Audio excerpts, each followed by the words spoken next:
All right, let's get our Facebook folks in here before it's officially time to go. All right, spinning wheels. Interesting. They typically spin together. These ones are like concurrent. Okay, there we go. 1 and 2. Boom, boom. Welcome in. Welcome in. It is Wednesday, September 14th. Week 1 is concluded. Week 2 right around the corner. I am Nick Kendell and joined by, as always, Luke Patterson, Mile High Insiders. Luke, it's good to see you, man. We got a routine. We're resetting our routine. You're just like these players. I hope you're doing well. Yeah, doing okay, man. Still trying to digest that 17-16 loss. Obviously, you were there Yeah. in Seattle, boots on the ground for us. And it was tough, man. But at the end of the day, one game does not define a team. And I'm seeing all this nonsense on Twitter, ESPN, NFL Network. Does Nathaniel Hackett know how to coach? Yes, I think he does. He made some mistakes. Who didn't in that last game, right? So on to Houston, on to the next one, right? Like Bill Belichick would say. So the Broncos don't have a lot of time to cry or complain or feel bad or sorry for themselves. It's time to go, because if you do not strap it up against this Houston Texans team, I don't care if they're 9.5 favorites, the Broncos to beat Houston. I don't care. This Houston team will embarrass the Broncos at home if they don't come ready. Yeah, Denver's going to have to show up. I don't really have much fear. I think this game probably left a pretty sour taste in the Broncos' mouth. I mean, you kind of heard Kareem Jackson on the podium talking about watching the game again, saying like, oh my God, we left so many opportunities on the field. You hear Russell Wilson talking about that today as well. So I think this Broncos team is going to come amped, and I think they're going to not embarrass the Texans, but I think they're going to beat the Texans pretty good. And Diamond Rattler coming in here with obviously commenting on the big news of the day, Justin Simmons going to the short-term IR. I believe, is that officially went on the short-term IR? I think it is. Yeah. So he's going to be on there approximately 4 weeks or so. So when you look ahead to the schedule, Broncos fans, that puts you once again at Monday Night Football, Broncos Chargers. That would be roughly 4 weeks from the Houston game, if you will. But you're losing an Iron Man, Nick. I mean, that's something that Justin Simmons has been known for during his Bronco tenure, is being on the field and playing consistently for this Broncos defense. Team captain. So you're not only losing leadership and talent, but you're losing some confidence if you're looking around that defense and looking in the backfield. And K-Jack's kind of the only real seasoned, decorated vet, and I've got some issues with his play. That was a little reckless the other night too. So Caden Sturms, what better time than now for you to get things going? Year 2 out of Texas, and this is how Justin Simmons got his opportunity, folks. I mean, injury, depth chart, whatever you want to call it, when you get these opportunities, that's when you see these mid to late round guys really shine, some of them that want to make a career in the league. Yeah, absolutely. Jay Valentine coming in saying, "This sucks, man. Football team controls my emotions. So frustrating." I feel that I'm like a psychopath, and not to, I don't know if you can say that word these days. I have no idea, but I'm like, totally irrational in the moment when it happens. As soon as the game's over, I'm kind of just like pondering, especially like, I can remember walking down the ramp out of the stadium, like, why did they kick the field goal? What were they thinking? What was that? I don't get it. But typically I'm like, out of my mind during the game. And then once the game's over, placid kind of thing, just totally calm. But we got Jay also coming in here. I would think that they can get through a win at home against Houston without Simmons, but it's going to hurt against premier teams.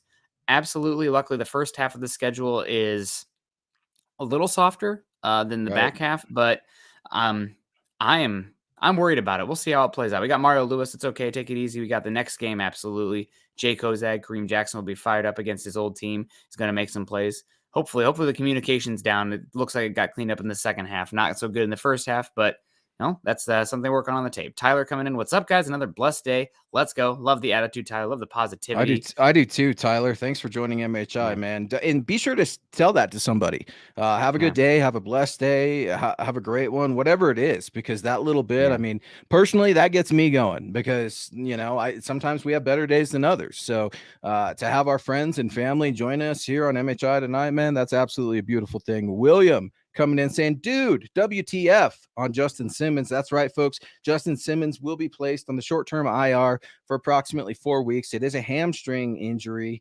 And quite frankly, Nick, I didn't see this coming. Now, the Quinn Miners thing I was wondering about, and we'll get to, but you had some starters pretty much not practicing today, or were practicing in limited capacities. But off the top of my head, I mean, first Tim Patrick, Now Justin Simmons, Quinn Miners, starting right guard, left the game. I mean, starters are starting to drop, and we're just through week 1. I know it's on to the next one, literally, but dude, you have got to be concerned about Justin Simmons. He's a ball hawking safety, so I'm not worried about the snot rattling hits. I'll save that for Kareem Jackson and getting fined every time that he just gets in contact with another human being, let alone taking the irresponsible route. In my mind, you're a vet. You should know how to hit at this point. Sometimes things happen, but the refs are looking for you, K-Jack. Everyone knows about Kareem Jackson.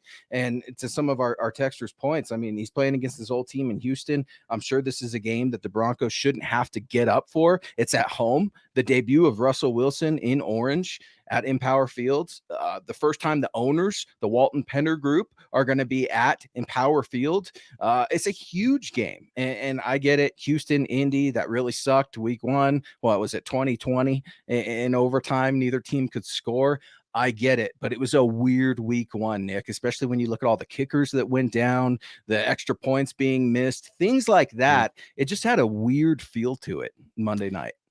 Yeah, a lot of the games were messy, and a lot of teams, including the Broncos, have some stuff to clean up. And you know what? We might have some stuff to clean up too. Football is back, baby. We're back to seeing Russell Wilson sling beautiful balls all over the field, and your friends at Manscaped are here to help you sling your beautiful balls around all season long. With Manscaped state-of-the-art tech, we'll have your weapon looking more loaded than the AFC West. Football may be rough, but your ball care doesn't have to be with Manscaped. Join the 6 million men worldwide who trust Manscaped by going to Manscaped for 20% off and free shipping with using our code MHH. And obviously, I always like to talk about it. The crop mop, go out there. Hiking season's coming to an end. I'm not as hot and sweaty when it's a fall season out there, but it's hunting season now, I know, for Luke. So you like to stay clean as well. But the crop mop, really good for cleaning up your downstairs after you're done with the outdoors or just in general. Yeah, and shocker to everybody, I actually broke my arm, so having those crop mops and some of those things were really, really good for me the last 3 weeks. But guys, we're talking about defense and losing Justin Simmons. And speaking of defense, there's only one thing you need with Manscaped, and that's the aluminum-free ultra premium deodorant. With refined cologne quality, fragrance keeps you sweat and locker room scents. No more from making any ground. Plus, it's dry, it's clear, the opponent won't even know what hit him. That's at manscaped.com. This has got to be a Super Bowl winning roster. You go from the wonderful cologne, the wonderful deodorant, and of course, you know all about the crop preserver, all about the different anti-chafing boxers. Manscaped's got your back. I mean, there's just so many things, Nick. So head on over to manscaped.com. This has got to be that Super Bowl winning roster, but don't take my word for it. Head on over to manscaped.com, get 20% off and free shipping with the code MHH. Guys, that is 20% off with free shipping at manscaped.com when you use the code MHH. Manscaped, for tuning your player into an MVP. MVP indeed. Kathy Lund, always an MVP, saying, and the hits just keep on coming. Hi, Luke and Nick. Good to see you, Kathy. Got keep it real, Denver. Rather be 4 weeks than season ending. Hits keep coming, says Manuel. Albert Knopper's in here. Hello, all. And we also got Lawrence Rivera. Lawrence, always a big supporter of the show. Thank you, Lawrence, saying it's kind of worrying that they've just been bad in preseason due to play calling. It's kind of worrying, though. They've been just as bad in preseason due to play calling. I thought the play calling, more or less, the scheming was fine. I think it was more on defense specifically, an execution and discipline issue. The Broncos really did not respect the Broncos defense came out. I think this is the game plan. I'm going to put words in Evero's mouth, but I think they thought that the only way we get beat is if DK Metcalf, Tyler Lockett kill us over the top. Otherwise, Agreed. Our offense is going to be able to keep up. So they played very conservative on the back end. And unfortunately, 2 miscommunications and a great play by Geno Smith. Got to tip your cap on that one, on that missed tackle by Alex Singleton, led to bad results. So the conservative coverage didn't really play itself out like you'd hope to. But I thought the play calling was okay on that end. They adjusted great and communicated better in the second half on defense. Offense, my only real gripe on the offensive side of the ball, as far as play calling go, and I'm going to gripe about this one, the shotguns from inches to go situation on the goal line. I hate it. Right. I know that Hackett was asked about it today, said it kind of gives you more of a pass and a run option, but on third down, man, I don't know if you remember the USC Notre Dame game in like 2005 or whatever, but the push. Yeah, just our guys, your guys, we're better than you. We can get 6 yards or 6 inches on 2 tries. So I don't know. That one kind of drives me nuts. But other than that, I think the play calling scheme was great. You're exactly right, man. I saw something about Tom Brady, I think, in the red zone and like 0 turnovers, I think, since I don't know, 4 or 5 years, maybe. I'm not sure. Maybe that's just an exaggeration. But my point is, when you're in the red zone, you have got to score points. You've got to score touchdowns, not field goals in this NFL. And the Broncos were getting field goals, and sure, BMAC, he is what he is, but Yeah. Russell Wilson's here for a reason. I'd have been okay with a QB sneak, if Russ was a little taller. That's not a slight to him, but Tom Brady's a pretty tall guy. When he was able to fall forward for a yard or, grind his way out for a tough touchdown, that was always really good for the Patriots faithful to see. I don't have problems with so much of the play calling as I do with the personnel. Personnel groups out there were just so painfully obvious what the Broncos were going to do and when they were going to do it. When you have your smaller wide receivers out there, that immediately screams to me that they're not going to be blocking on the perimeter. Of course, Tim Patrick going down to the injury. He's a great blocker. Cortland Sutton blocks his ass off. We know that. What other receiver is going to step up that's not a tight end? Melvin Gordon, that fumble absolutely kills me. It's hard for me to be too salty about it when Javonte Williams is fumbling as well. But Nick, what the hell was going on with getting the playoff? I mean, that is something I did not see coming from a 9-time Pro Bowl quarterback and Super Bowl winning quarterback. Is it a bunch to do with nothing or just week one jitters and it's loud in that building? I mean, you were there. I've never been there. I don't know how loud it is. It seems loud through the TV, if you will. I buy into the hype. But the Richter scale, was it going off the other night? I mean, Seattle, it gets nasty. It was loud there. Maybe I'm biased on this one too, but I've been to multiple Big Ten stadiums for some big games, and I felt like it was actually louder in the college football atmosphere. Now, granted, that's a little bit more ruckus, and I was in like student sections and stuff, so it's a bit more inebriated as well. And also there was a good bit of orange in the stands. I don't know if you could pick that up from the TV as well. So it was a sold out stadium, and the Seahawks fans, credit to the 12, they were loud. It definitely made it tough on the Broncos, but not fully. I think it probably 10% orange in the stands there, which definitely limited how loud it was on those plays. But something that the play call is getting in, and I don't think it's going to be an issue for these next couple games for its home. But the next time the Broncos are in a hostile environment, we really need to see them clean that up and get there a little bit more efficiently. Don't know if it's Hackett getting in the calls in late, trouble communicating between Justin Outen to Hackett to Russell Wilson, or if it's Russell Wilson, trying to be that perfectionist, trying to audible to the very last second. Either way, it's got to be tightened up. It's got to be cleaned up. Fool me once, shame on you. Fool me twice, shame on me. So that one, I'll give him a pass on that one. But it's definitely something to watch for the next time the Broncos go into a hostile environment. Into a hostile environment. The Texans could be coming into one this Sunday when they take on the Denver Broncos. Starting safety Justin Simmons has been placed on short-term IR for about 4 weeks. Rodney Garcia coming in here real quick. Thanks, Rodney, for your support. I thought Patrick Surtain played well against DK Metcalf. There's a lot of chatter with this one going around social media. Nick, what's your take on Pat Surtain, his performance against DK Metcalf? Because I thought he did considerably well. Now, I'm a Pat Surtain guy. I wanted him drafted here if it wasn't Parsons. So, there's a lot of favoritism there for me in Pat Surtain, and I like to give him some grace. But what a freak DK Metcalf is. When you see him next to a bigger DB like Pat Surtain, you're like, oh, man. Okay, so you can ragdoll anyone in the league. You can be the monster that everyone says that you are. What do you make of PS2's performance? Again, circling back to an earlier point, Broncos were playing hyper-conservative coverage on the back end, and Surtain's best ability, it's one of the reasons I was not as big on him specifically for the Fangio scheme when he was coming out, is that you saw all the cornerbacks in the league talking about how good his press technique is. Didn't see a lot of press technique early on for the Broncos because they were playing very conservative. Surtain was 8 yards off many plays. Again, I think that's what I would have done in that game, thinking that the only way I'm getting beat is if you get a body blow or haymaker on me. And the Broncos, to their credit, really didn't give up any haymakers to the wide receivers. And to your point right there, I mean, okay, let's say you want to come up and you want to play man and you want to play off the line of scrimmage. If DK is that physical in the air, how much physical is he on both feet when he comes off the line? I mean, so it's a double-edged sword there with how do you want to try to attack this physical wide receiver? But either way, I get it. The Houston Texans don't have what the Seattle Seahawks have and Tyler Lockett and DK Metcalf. Brandon Cooks is obviously their primary target down there. And Davis Mills had himself a good game. A couple touchdowns, 240 yards, good passer rating. So this defense, it's got to get there. The DBs need help. Quickest way to help DBs, the pass rush. Where was the pass rush until the fourth quarter? Bradley Chubb showed up when he needed to, but I mean, for the love of God, there was nothing. Geno Smith was back there just chilling pretty much the whole game. I mean, that really, really bothered me because we've been talking about pass rushers and needing to load up on these pass rushers because of the injuries with Randy Gregory. And no, he didn't practice today, shoulder knee thing, but man, where's Randy Gregory at? He's your prized free agent pass rusher. To me, zero impact in the game. I'm going to push back a little bit on that. From what I saw in the game, the first half, again, the Geno Smith had the shortest air yards per attempt of any quarterback in the NFL. He was getting rid of the ball extremely quickly, negating the pass rush. And because the Broncos were playing so conservatively with their back seven, probably trying to protect the linebackers, the Tad and Kwan Williams and Kareem Jackson in space. Some guys that are a little bit slower, not as good in one-on-one situations.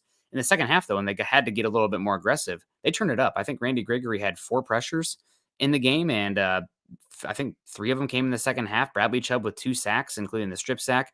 Baron Browning hoped for a little better, but overall, I thought it was pretty good, and it was kind of hard for the Broncos, too, because they were never leading the entire game. The entire game they had to play from keep up and really respect the run, including Geno Smith. So Davis Mills coming to town, Broncos playing from home. I think you're going to really, really enjoy what the Broncos pass rush looks like in this upcoming game. Maybe I'm just being tough because he's the prized free agent and he was hurt, and I'm just it's just kind of a bad look.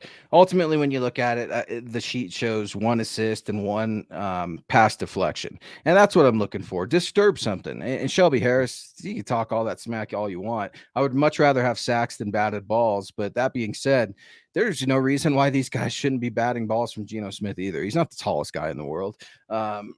Defense just I felt like the Broncos in general thought they would show up and Russell Wilson would win them this game. And that's not what happened. You saw tons of fight from this Broncos team, though. And I loved that. That's something we've been missing for 6 years, some character. And Nick, I don't know about you, but in bad times, that's when you truly find out your character, others' character. At least for me, how do we rise above? How do I rise above this challenge? How do I get better in this defeat? And I'm really curious to see how this team's going to come out, because Russell Wilson, you could say he loves talking in cliches. Nathaniel Hackett, you could say, yeah, he admitted he was wrong. He looks like a doink. I don't think any of that stuff. I think this is truly a humbling sport. I would rather a team lose early right now and make these corrections now, as opposed to in the middle of the season or in the very end when you're just trying to scrape by. That's a problem. But the pass rush, Bradley Chubb, welcome back, man. I've been tough on you all summer, all off season. I've been wanting to trade you. Thank God Bradley Chubb was out there, because, man, he looked pretty decent. Yeah, he had a great game indeed. Want to say hello to some folks in here. David McElrath showed you earlier. David, good to see you. Good evening, Nick, Luke, and Scott. Good evening, Broncos Country. Greg Smith in the house as well. Nick, Luke, Scott, and Broncos Country. Still got time to ride, absolutely. I've been, the Seahawks, credit to their PR team. That's been funny. Some of their stuff's been pretty good coming out there. I'm not bitter about it. We got Ovans coming in here saying, other than a few mistakes, our offense put up great numbers. You can move the ball all day, but 0 for 4 in the red zone is not going to get it done. And I think Hackett and Russell Wilson will be the first ones to tell you that as well. So something to work on. Turnovers and 2 turnovers. So let me just add that in the red zone too. Yep. And penalties in the red zone, just close, man. The red zone, it's fine and close in there, but got to get better in that regard. So we'll see how that goes here. We got a few more people we want to say hello to. We got Garrett Dom Bowles, coming in. Welcome back to the being flagged. It may not be for holding, but hey, welcome back. Dom, What's up, man? Good to see you. Good evening, Nick, Luke, Scott, and Broncos Country. My boys, have a great evening, guys. Denver Broncos for life. That's right. It's guys and gals like Dom who are like, look, let's not freak out. It might have been just a tad embarrassing, but what loss isn't?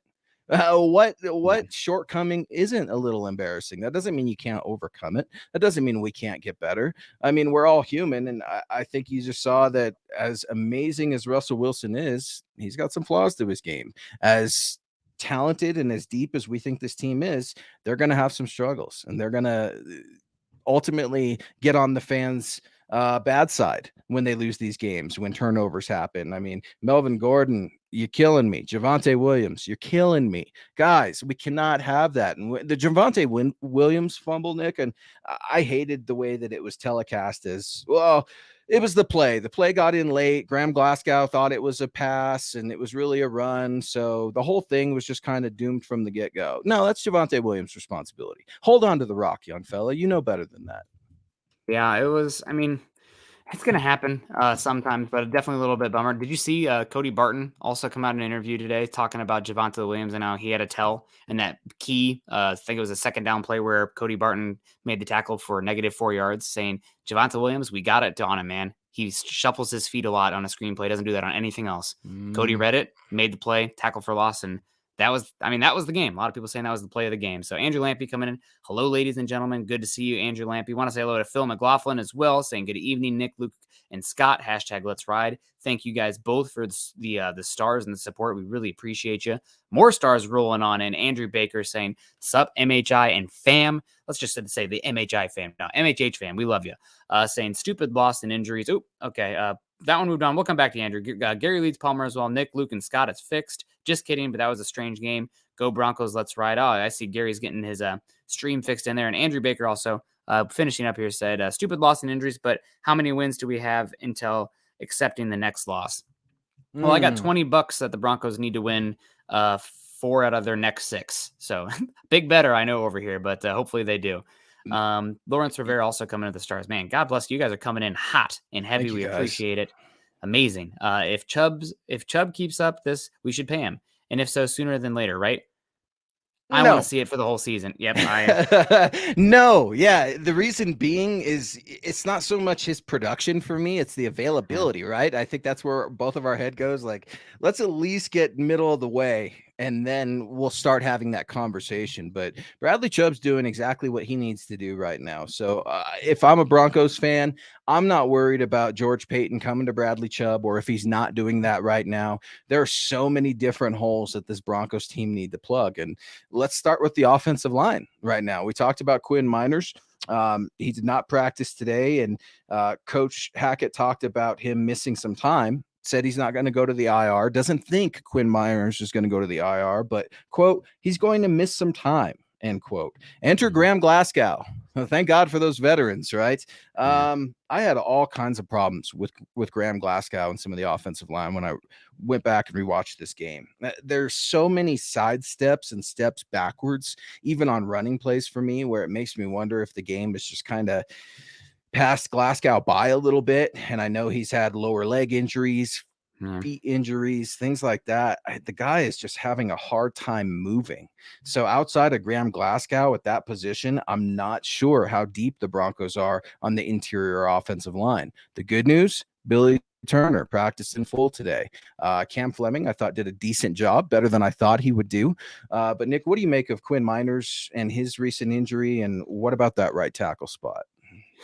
Man, Quinn Miners was having a hell of a game. I think he was the highest rated Bronco in the entire game, according to Pro Football Focus. And offensive line guru, trainer, pretty big in the NFL circuit with working a bunch of guys. Duke Manyweather said number 77 was the best player on the field, and the Broncos need to get him back on the field as soon as they can because they'll miss him otherwise.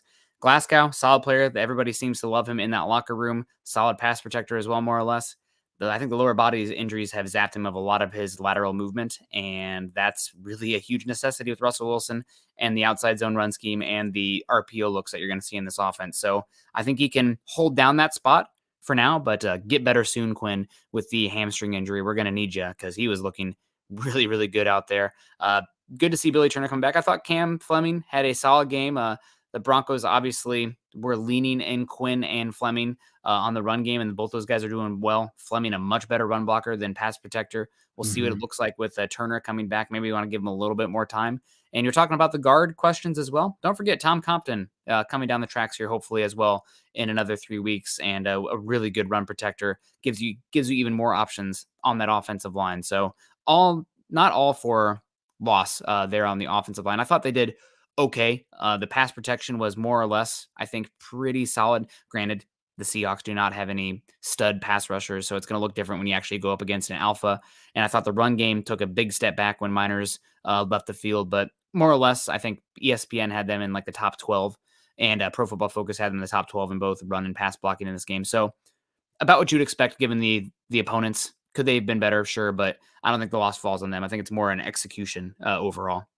Well, in coaching too, you've got to expect how are we going to supplement the right guard position? And sure, you could put Andrew Beck in there as the fullback, you could power eye, weak, strong, whatever you want to do. It's not as simple as that. Okay. And don't get me wrong. I thought Andrew Beck had a great game. The tight end room had a great game. Alberto, I see you. Saubert, that should have been a touchdown, man. I feel for you. That's my guy. But the tight ends obviously very impressive, but you've got to adjust as a coach. And I think you're seeing some of those growing pains as well from the Broncos coaching staff. Now, remember, they're all in their first year as well, pretty much in these new roles. And that's across the board when you look at it. That's head coach, offensive coordinator, defensive coordinator, and special teams. So it's a lot. That's a lot of young energy, and that energy is definitely there. And now I want to see how that energy reacts to a bunch of criticism, a bunch of pissed off fans. I want to see it. Yeah, and I think this Broncos team is going to be pretty pissed off too, watching this game. And I think they're going to take that out on the Texans. And if you guys feel like me, make sure you head on over to MyBookie to place some bets on the Broncos 9.5 point favorite right now. From the Chargers Chiefs AFC West battle to Monday night doubleheader this week. Oh, heck yeah. Tennessee at Buffalo and Minnesota at Philly. Good matchups. Be prepared for your winning season at MyBookie. Some like to bet and earn, and some bet to make the season more exciting. Either way, some people do both too.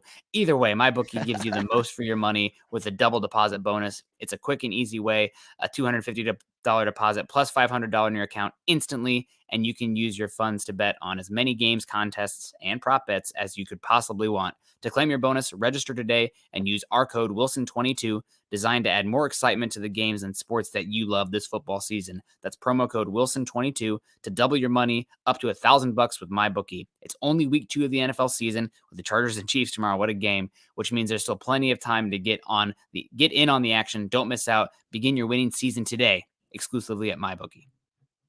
MyBookie has got the action, and it's awesome when you've got football action all across the board. I mean, you look at it tomorrow night, it's Thursday, football is back. It's Sunday right around the corner. How can I miss Saturday, right? Friday night for some of you young bucks out there.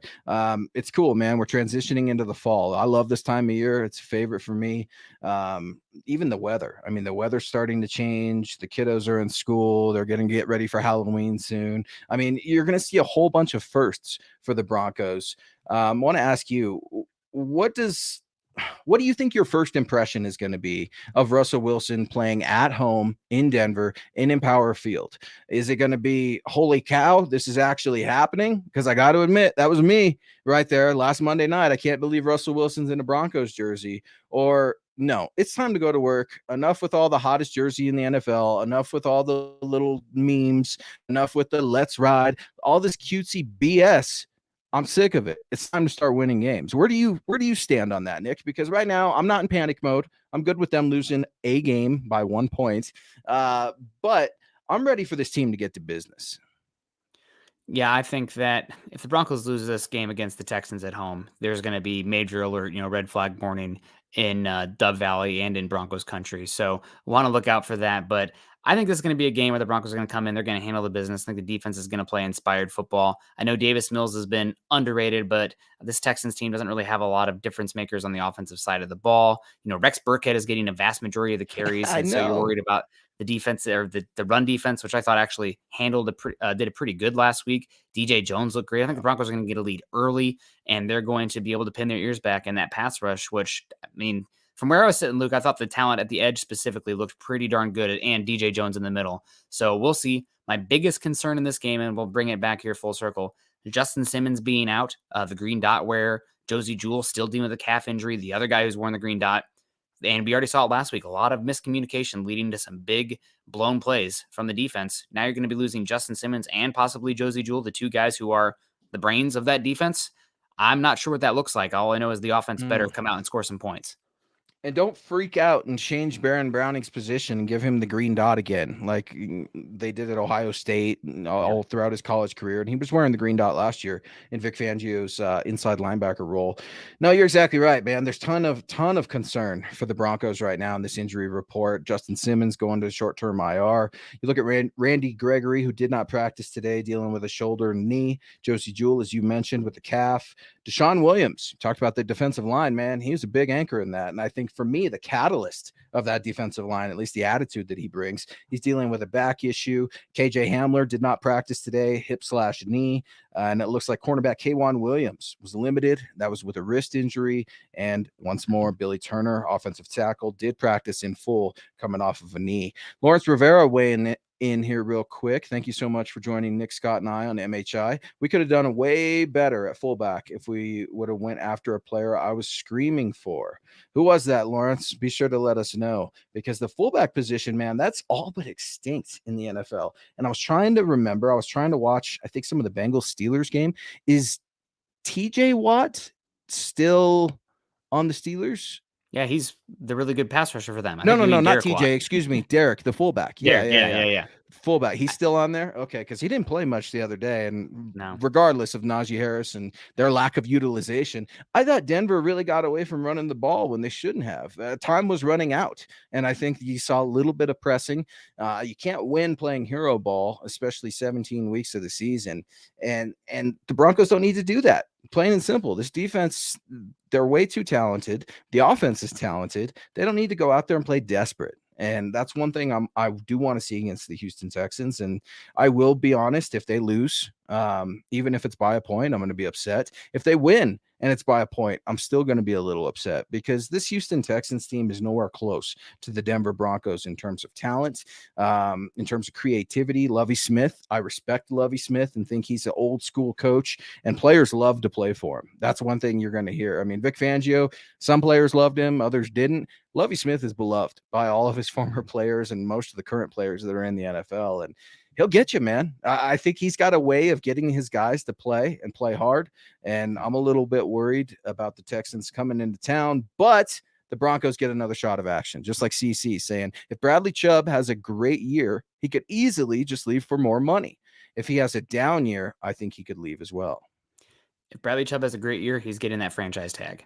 There's no other player that really makes sense to get it for the finance-wise. I guess maybe Draymond Jones, but if Chubb has a great year, you will tag him. And if somebody wants to give you a first-round pick for him, maybe you consider that. But I think that you can use that tag as a negotiating tool and to have the exclusive rights to negotiate with him and his agent and get a deal done before next season. And Broncos are going to have cash to throw around. Obviously, you still have to play within the parameters of the salary cap, but if he's great and he's healthy this year, they'll put the tag on and maybe make him say, you know what, do it again.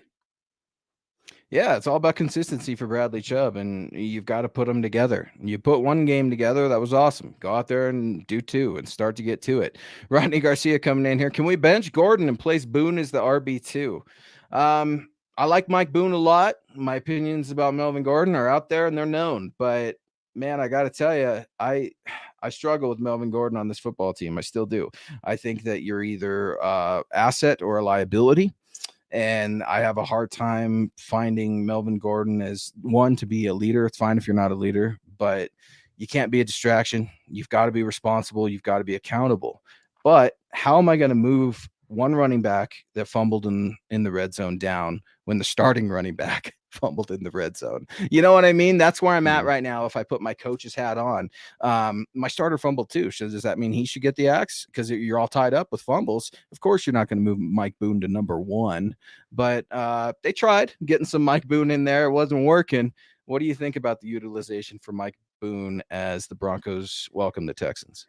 Mike Boone, if you see him this year, that means something probably went wrong. And I do want to add a little dig on this one to the Gordon Javonte Williams one. Gordon's fumble was, in my mind, much more acceptable than Javonte Williams because it was fourth down. It's either you cross the goal line there or it's a turnover no matter what. So they're coached, and my understanding is you're coached to reach out for that. And if you lose the football, then that sucks, but you still would have been turned over. It's like on going forward on fourth down in the goal line and you throw an interception. It's the same thing as a bleeping incompletion at that point, you know? So you have to get it there. Javonte Williams being on third down, His was obviously partially because of the audible, not being heard by Graham Glasgow, getting blown up, and the pass protection, the play getting in late, et cetera, et cetera. But again, part of what I can somewhat explain away Melvin Gordon's fumble, because if you don't get in there, it is a turnover. So you have to reach out for the ball and be a little bit more aggressive, precarious with the ball protection. He's in his 8th year, Nick, and everybody knows he's a fumbling machine. That's my problem with it, man. I mean, period. Like, you're right. And I see where you're coming from, and I don't mean to discount it. Know the situation. And that's where I think you're starting to see the second year, not slump, but a sophomore moment, if you will, from Javonte Williams, where it's loud. You've got your mind on so many other things. All right, Quinn Miners is out right now. I got Graham Glasgow here. That means I'm going to take this hole, or whatever he was thinking. That situational awareness, and that nobody on that offense had much situational awareness. I think, other than Javonte Williams at one point, who was wanting to call a timeout during a certain play. But heck, we were all wanting to call a timeout during a certain play in that game, right, Nick? So it's hard. It really is to get after these guys too much after one game, especially when the Broncos have made it so clear that they want both men here. Doesn't matter what I think. Doesn't matter what you think. It matters what George Paton thinks. George Paton likes Melvin Gordon. Period. Melvin Gordon is in this for the long haul, at least this season, unless a starting running back goes down and other teams start calling, hey, what can we get for Melvin Gordon? Or, hey, I need another running back. George Paton would probably listen to those deals. So right now, I would just go ahead and calm down a little bit, Rodney. I know I'm right there with you, but we've got to give this team the benefit of the doubt, and we've got to give them a chance to respond here in week 2. Yeah, and you kind of touched on a topic earlier, and I'm going to delve into this one too. But you talk about, Mike Boone getting out there, getting some work, all 3 running backs seeing the field, the amount of tight ends that saw the field in this game. We say it as a good thing, but does that really scream about concerns about the depth and dynamism at the wide receiver room? I mean, KJ Hamler gets 1 official target, I believe.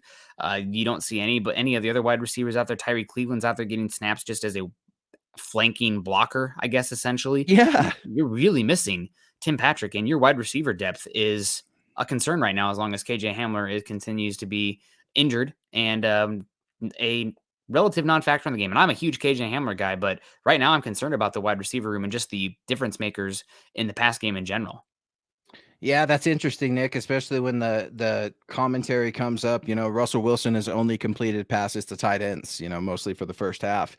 That was bizarre. Not difference maker tight ends. It's not like you're out there with Gronkowski or like, these first round picks. It's Andrew Beck. No disrespect. It's Eric Tomlinson. They're fine, but these are pretty darn close to, league average players, war zero kind of players. And they're getting a lot of targets and looks. I was thinking of you, though, because I did say Russ would be using the tight ends, and he used the tight ends all right. But I was also thinking of you when I saw Noah Fant, because I'm like, Noah Fant leaves Denver. I saw him blocking, Nick, and I saw him blocking pretty well. I saw him playing pretty hard. Noah Fant. So I got nothing bad to say about Noah Fant, really. I didn't see him break any tackles in that one. Which is, and I saw Albert Okwuegbunam break some damn tackles. So again, it's just a little bit of concern that I think a lot of teams that won this week had dynamic wide receiver depth, and right now the Broncos wide receiver room without Tim Patrick looks concerning. Cortland Sutton, Jerry Jeudy, great games more or less. It's the double-edged sword. Jeudy drops the pass, makes an incredible play. It's gonna happen. I think we're gonna have to live with that with Jeudy, but we'll see how it plays out. But man, KJ Hamler, buddy, we need you. We need you to go out there and make some plays, and we're pulling for you too. Jeremy coming in saying the calls were brutal, but no excuse. You need to overcome everything. I don't know if you're talking about the calls, about the defensive calls, you like the roughing the passer or the taunting, or if you're talking about the play calls. But all right, let's talk about the taunting real quick, because that you touched on 3, and that was an awesome comment too. Talk to me about the taunting real quick, because I've heard a ton of opinions about this one. I wanted to get yours. I mean, he stood over him for a second. By the letter of the law, I think they're going to call that. You're Jonathan Cooper. You're not Von Miller. You got to have a little bit of wherewithal and a little bit of awareness on that. So, it sucks. Don't do it next time. You heard us on this one. Don't do it again. Yeah, I agree with you. I mean, period. No excuses. You're out there. You did something really, really well, and then it's back to the bench. Come on, man. You're at the bottom of this list, and you're my guy from Mobile, man. You, Quinn, Barron, all of you. I love you, but good Lord, that was a mental error. Man, I'm sure the film session was brutal. Absolutely brutal. Kareem Jackson, I touched on it a little bit earlier. The helmet to helmet.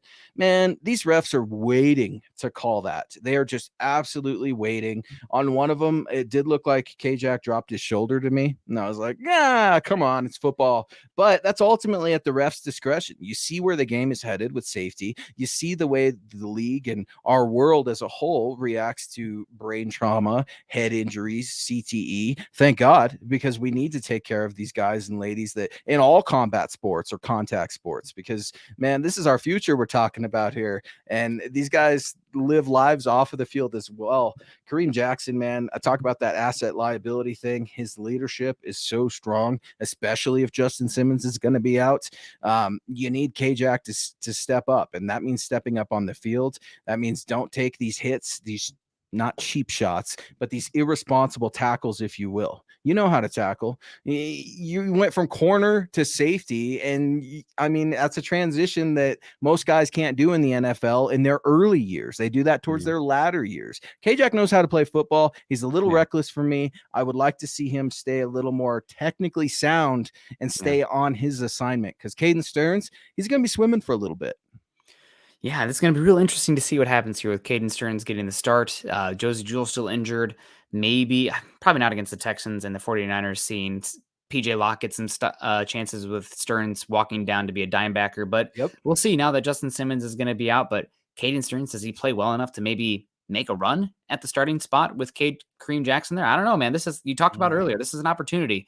So we'll see. And also bringing in Anthony Harris to the practice squad, veteran safety for the Vikings for a number of years. So we'll see how that all plays out. It's going to be really interesting to see how it goes. And if you guys think I need to upgrade my selection behind me of all my memorabilia, or you just want to upgrade your own there, make sure you're checking out pristineauction.com. Pristineauction.com is back with Mile High Huddle for another run. Pristineauction.com is the most trusted sports memorabilia auction site with an A+ rating from the Better Business Bureau. We are teaming up with Pristine Auction once again on another great giveaway. Viewers of this show can win a Peyton Manning signed frame photo. Check out our Twitter page for pics of this great piece of memorabilia. To win, all you have to do is head to pristineauction.com and click register on the top of the page, or just follow the link in the podcast description. When you register, use our registration code ELWAY to be entered. And as a bonus, Pristine Auction will kick in an extra $10 off your first winning auction. Nick, every item on pristineauction.com comes with a certificate of authenticity from the industry's most reputable authenticators. Upgrade your collection of signed memorabilia today and get $10 off your first item one when you use the code ELWAY when you sign up. Again, pristineauction.com/register, or use the link in the show description. Just use that code ELWAY and get $10 off your first item one and be entered to win a Peyton Manning signed framed photo. This drawing will be held on Monday, September 19th. Yeah, man. pristineauction.com. Make sure you check them out. And thank you to all our sponsors here. So we got to talk a little bit of Houston here. Obviously, thank you, Scott, for the code Elway there. What are your main thoughts as we enter this game? Broncos are moving on. I think we're ready to start moving on as well from that game on Monday night. Justin Simmons, the defense, Russell Wilson at home, the run game, the offensive line. I mean, a lot of different topics to ponder here, because we have some answers on this team after 1 week of data, but we have a long way to go. Yeah, first things first, it's time to get after the quarterback. So let's get after Davis Mills. All right. Like Geno Smith, come on, man. You cannot let Davis Mills do this to you. An unknown, really, in 2 weeks. That shouldn't happen. I think the defense has probably had a healthy earful, and I think the offense did too. But first things first, sack the quarterback, get turnovers. I'm still waiting for that interception I predicted Pat Surtain would get. Obviously, that was tough against DK Metcalf. But turnovers as well. Sacks and turnovers for me are the very first things.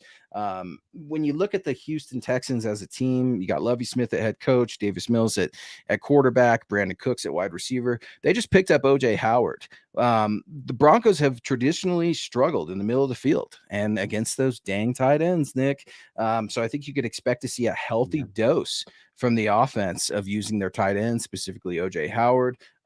I didn't even know that Rex Burkhead was still in the league, Nick. I mean, that's where we're at with this Houston Texans team, man. So they may have a lot of Jimmies and Joes that you're not familiar with, but that doesn't mean they're not dangerous. Phil McLaughlin coming in saying, so guys, let's say we make the field goal and win the game. Are we still hating the play call? I am. Yeah. So here's my initial thought on that one, real quick, before we get back to the Texans, Phil. This was a coach to me that trusted his player, Brandon McManus. It's the complete opposite of what you saw with Vic Fangio and Brandon McManus, right? And Nathaniel Hackett's not a dummy. He knows that happened last year. He knows Brandon McManus is a very outgoing, colorful character, if you will, has done a lot of great things here in Denver and his time in the NFL. But I think at a certain point, you got to give your guys a bone. And I think he gave his guys a bone at the wrong time. And that's what that was. I think it shows a lot of character for Nathaniel Hackett to go out there and say, I'm not only going to say I believe in you, I'm going to double down and prove it. And that's not to say I thought Brandon McManus should have made that field goal. That's a freaky field goal. That's Justin Tucker, crazy type stuff. So I ultimately think he was in a tough spot one way or the other. Yeah, it was a tough spot. No doubt about that. A couple things I want to watch on this game. We already talked about, the Broncos hopefully getting a lead, letting that pass rush go, but struggled in this game with some miscommunication, specifically the work between the middle of the field, passing off tight ends from the linebackers to the safeties. And last week, the Texans, he only had 2 catches, but it was 2 touchdowns. Everybody knows the name. OJ Howard for the Texans was released by the Bills, ends up on the Texans, 2 catches, 38 yards, and 2 touchdowns. So that's going to be a really interesting one. The final one, though, the most interesting matchup for me in this game, going to be whichever wide receivers line up against Derek Stingley. I know that Cortland Sutton and Jerry Jeudy had pretty good games overall, but Tariq Woolen, 5th-round pick rookie, was one of the highest rated cornerbacks in football this week. Derek Stingley had a few amazing plays in that Colts game, and the extremely talented player. I'm curious to see how the Broncos do better implementing and working in their wide receivers in this game, because honestly, it wasn't enough for me against the Seahawks, against 2 rookie cornerbacks. Yeah, man. You said it, Wooly, dude. Like, what a crazy corner week for the rookies out there and some of the unsung heroes in Seattle. I wanted him so bad when we were on the draft. I think they picked Montreal, Washington with him still on the board, and I was really upset because he's a big physical corner that can get down, and I absolutely love that. That's my type at corner. This Houston Texans team, man, Russell Wilson should be pretty locked in. Let's get the playoff. Like, please, for the love of God. Exactly. You asked the right questions, and I would have loved to ask Coach. So you're calling the plays, but what was with taking it so long? Is that because you had to confirm with Justin Outten? Is that allowing Russ the time to audible? All those things that you mentioned are great questions as to why it kept happening over and over and over. The difference in this game, you're playing at home. It shouldn't be too loud when you're on offense. The crowd wants you to do well, and they want Russ to cook. So how do you cook? First, you got to get the ingredients, and then you got to bring them to the kitchen on time, ready to cook. You can't bring them to the table when everyone's already gone to bed. No, let's throw a fine, man. That's not it. That's just absolute irresponsible, nerve-wracking mistakes to me. I can't stand it. Week 1, I'll give you some grace, but now we're not playing your old team. That storyline, it's done. Let's get it out of our head. Let's not pretend it wasn't a storyline, because I've been fighting Seahawks fans just like you and the rest of good people of Broncos country all week. And it's okay. Wins the parade, Seattle. I absolutely love it. But no, man, get in the play in. Be competent. Be who you are. Yeah, no, absolutely. And it'll be interesting to see the game. I think the Broncos are going to come in. They're going to have something to prove here. And this is going to be a little bit more matter of business. There's a little bit extra going on for Seattle. Denver's goals much beyond winning that game week 1. Now, winning week 1 would have been nice to achieving their goals, but now you put yourself in a little bit of a hole. You got to dig yourself out, and this is one that you absolutely have to win. You can't go 0-2. I can't even imagine what the percentage of teams are that make the playoffs after starting 0-2, and none of those teams have been in this version of the AFC West and the AFC. So they're going to come in and play inspired football, I believe, and hopefully be a little better. Really curious to see how it looks on defense without Justin Simmons. We'll see what happens with Josie Jewell. We'll see what happens with Randy Gregory. I think he was just out for a little bit of rest, but going to be an interesting game, and the Broncos cannot lose many more ones that they are favored in this season if they want to go where they want to go. Yeah, and Broncos country, as you watch, look for a lot more 12 personnel and look for more tight end movements, especially if Graham Glasgow is going to be in that right guard position. You got to supplement that somehow, and that's probably going to be with Andrew Beck. He's your best blocker out of all the tight ends. I know. He's a fullback technically. He's a tight end. So H-back. you got Right. You got to somehow supplement that. There's no other way to do it when you've only got one blocking wide receiver in Cortland Sutton other than using tight ends. Hell, do they have a heavy personnel? Let's go heavy for a couple plays and let's just run. I mean, Melvin Gordon, Javonte Williams like to tout themselves as one of the league's best tandem, and I think they can be, but that's how you're truly going to see. Let's buckle up the helmet and just go point A to point B. And it's something Mark Schlereth talks about all the time. I mean, being able to break a man's will on that offensive line, on that defensive line. You're either going to do it or you're not. And man, it was sloppy. It was sloppy on all levels, but I've got serious concerns. I'm actually more concerned, Nick, if I'm going to be honest, about the offensive line with Quinn Miners out of the game than Justin Simmons sitting on 4 weeks. I'm that much more concerned because you've got a heavier investment in Russell Wilson. Granted, you've got an investment in Justin Simmons as well. You've got an investment in this defense with Pat Surtain, premium pick, all those sorts of things. But for crying out loud, the quickest way to get to the quarterback is straightforward. And at that right guard position, man, I've got so many worries with Graham Glasgow. Lloyd Cushenberry had a decent game. I think he's showing some marks of improvement. But to ask Cush to supplement what Glasgow could no longer give you, I think is just too tall of a task. Yeah. We'll see how it plays out. I think that playing at home is not going to make it as much of an issue. Getting the line checks in and whatnot obviously was an issue in this game with how loud it was, unfortunately. But I think they'll get the ball rolling here in this one. And I think the Seahawks do not have a lot of great defensive linemen, but Woods and, oh God, his name's escaping me. Both their defensive tackles were Puna Ford, very good in gap control and stopping the run. I don't think the Texans have the mass on the inside. I think they have three players on the defensive line that were on the injury report as well. So Broncos hopefully should be able to get the ground going a bit. But we'll see. I think I'm more concerned about the Justin Simmons being out. I'm really excited to see what Stearns can do. It's just the combination of having your two green dot wearers essentially out, possibly out, probably out with Jewell, and definitely out with Simmons that make me concerned, because if the Broncos lose this game, it's going to be because of lack of execution and broken plays like we saw them lose the Seattle game. I think that's more likely to happen because of the miscommunication on the back end of the defense. Yeah, if we're having you're exactly right. If you're having communication issues with coaching, and they're naturally going to fall and waterfall over to the players, especially on the field, who haven't been put in that position or it's being tested, baptism by fire. Man, I like Jonas Griffith. I like to see him continue to improve. I thought he had some good things, thought he had some bad things. It's part of learning, right? And getting thrown into that starting lineup. Do not be surprised to see him make a play this weekend. I think he's a dynamic playmaker that is just waiting for an opportunity and needs more reps. He needs reps. That's the most crucial thing for a young linebacker or any player in the NFL. And you're going to get it with Josie Jewell being out. And I'm worried about that too, that calf injury.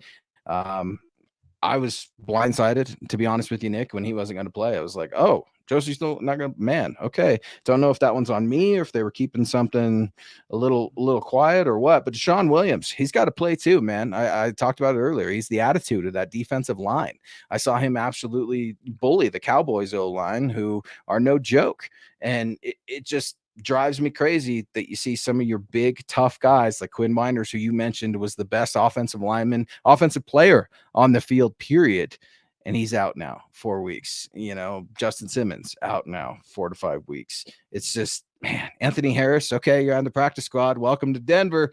Asang Bassi. We know that name, but it just doesn't really do too much for me. Yeah. We'll see how it plays out. It's just a little bit worried about that, but we'll see. We'll see. And finally, before we get on out of here, we're wrapping on up. What did you think about Russell Wilson's first game? And also, first off, Amador Esperanza coming in here with the big stars. Thank you so much. We appreciate you. He says, let's go Broncos. Let's go Amador. We appreciate you. Thank you. Thank you so much for the stars and the support.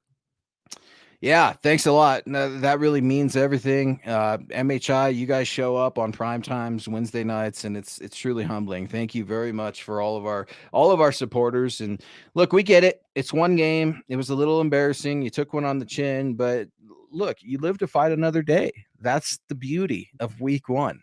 All of them are must-win games, absolutely. But that damn Dolphins team, every year they get the toast at midnight because they're undefeated. And I think it's going to stay that way for a little bit, at least as they keep adding games, Nick, because man, to get a dub in the NFL is hard enough. To go undefeated and win a Super Bowl, man, that's damn near impossible. Yeah, really damn impossible. So, again, before we get on out of here, your final thoughts on what the Broncos got week 1 from Russell Wilson. I know it was statistically speaking, 340 yards is pretty good. I thought that he was who he was before, and I think that everybody, Broncos fans saying they're really excited about Russell Wilson being in here, being a great quarterback, the best quarterback they've had in a long time. They're absolutely right. They should be excited. I think some of the national media, though, talking about Russell Wilson, I don't know if you heard the Pete Carroll interview where he said, we really want to get him on the move to the left because historically we have data. He's been much worse there. Struggled there a bit when specifically moving to the left, not throwing to the left. I thought there was a few plays where Russell Wilson from 5 years ago would have escaped the defensive player and scooted for 5-10 yards. Defensive player caught him in that Seattle game. And also the deep ball accuracy, a little bit hit or miss from where I stood, especially working that left side of the field. Yeah, I think that's all accurate. I think that Russell Wilson said he wanted to play smart football. He knew this was going to be an emotional game, but he didn't want to play with emotion or something like that. He wanted to try to harness that emotion. And I think he's human. And we saw that. It was nerve-wracking for Russ out there. It was what it was. I don't think the moment's too big for him or anything like that. But how could it not hurt heading into that stadium, having guys and gals and kids boo you when you brought that team and franchise a Super Bowl? And I know your team did with you. It's not just a quarterback thing, but man, Seattle, you guys deserve each other. You deserve everything you're going to get this year. And I wholeheartedly believe that because I will take Russ every single day. I don't know who Russell Wilson is as a Denver Broncos quarterback yet, but I damn sure know who he is as a quarterback in the NFL. And he's a winner. Period. This is a guy that I sound like Chris Collinsworth. This is a guy that you've got printing out study sheets to his offense, every player on the offensive line, receivers, tight ends, before the plane ride home. I mean, like, he's prepared. He's going to come out. He's going to play well, and he's going to be more of himself. He's not going to have all the storylines of returning to his former home, his former team, any of that crap. It's just football on Sunday, baby. Yeah. Absolutely. And Russell Wilson using the tight ends, using the running backs in the pass game, still avoiding the middle of the field in that one. A lot of the dump offs, a lot of outside the hash marks. So we'll see how it plays out. But guys, we're getting up at the end of our time, and my internet's saying, hey, Nick, we want you to go watch Adam Wainwright and Yadier Molina catch their 325th regular season game together. So I think that's going to have to wrap it up for us, NFL or Major League Baseball record. So I got to get that out there. I know Scott's appreciating the baseball talk here. But Luke, what's the rest of your night looking like before wrapping it up? Any final thoughts? Yeah, I'm healing up, man. Healing up. So I told you guys and some of the fellas start physical therapy tomorrow. So that's going to be interesting on this broken arm and try to get things right there. It's been an interesting few weeks, but again, I can't thank all my friends and family. And I'm going to give my wife a huge shout out. My wife, my mom, and my dad. This has been really humbling for me, man. When you can't use your left side of your body and you're vulnerable, and I talked about it a little bit last week, it's really tough to let people take care of you and let you be the patient. But it's really easy to do with folks like you, friends like you, and this MHH community. It means a lot to me. So earlier we had a gentleman come in and say, have a blessed day. And I would like to just reciprocate that. Have a great evening, Broncos Country. That certainly made my day a lot better, just reading that. And sometimes you just need a little optimism and a little smile to get things going. Yeah, absolutely. We appreciate you guys. Make sure you're following Luke and I on Twitter. Luke is at Luke Patterson LP. I'm at Nick Kendell MHH. Also, make sure you're following us at MHI_pod. And of course, at Mile High Huddle. If you haven't done so yet, join our Facebook community at facebook.com/Mile High Huddle and facebook.com/Mile High Huddle pod. And of course, it says underneath there, subscribe, like, and share. Click that bell icon so that way you know when we go live. We appreciate everyone joining in, all our supers, all our sponsors as well. Week 1 in the books. Moving on to week 2 should be much better. Broncos, I think, are going to have a great game this week, and we're going to have a much more fun show next week to talk about just how they sliced up the Texans. But until then, make sure you guys are choosing kindness and compassion. We appreciate you. Go Broncos. Go Broncos.